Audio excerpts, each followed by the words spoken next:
無性にトンテキが食べたくなって豚やトンイチにやってきました。今日はしっかりお肉を食べたい気分です。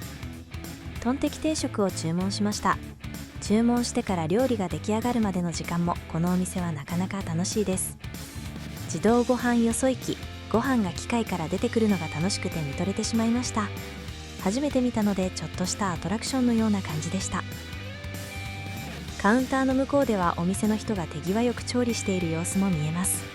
フライパンの音や動きがリズムよく続いていて、料理が出来上がっていく過程を見るのもなかなか面白い時間です。そうこうしているうちにトンテキ定食が完成しました。つやつやとした照りのあるお肉がしっかり存在感を出しています。からしとドレッシングをもらって席へ戻ります。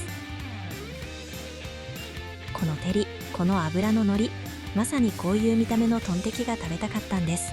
見るだけで食欲が湧いてきます。それではいただきます。まずはベジファーストを意識してキャベツから。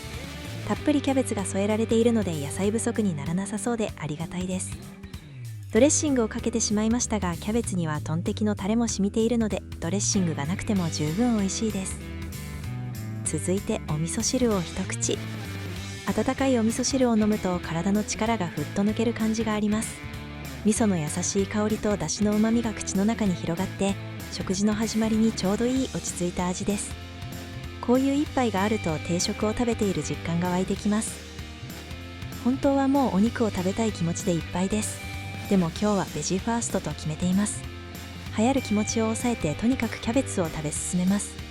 ベジファーストってどこまで効果があるのかは正直よくわかりませんが、なんとなく体に良さそうなので続けています。ようやくキャベツを食べ終えてまで、いよいよ主役のお肉に手を伸ばします。箸で持ち上げると見た目通りしっかりとした厚み。一口食べてみるととても柔らかいです。お肉の繊維がほぐれる感じでパサつきは全くありません。そしてこのソースの味、甘さとコクがしっかりしていて、これこれと思う味です。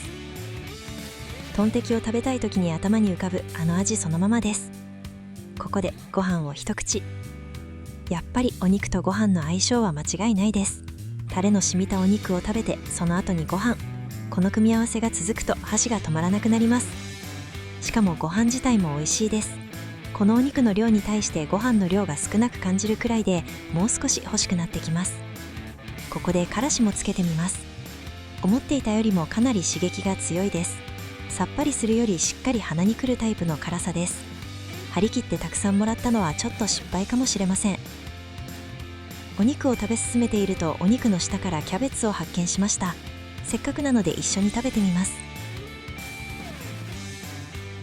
お肉の柔らかさとキャベツのシャキッとした食感、組み合わせると食感が変わって、これもなかなか美味しいです。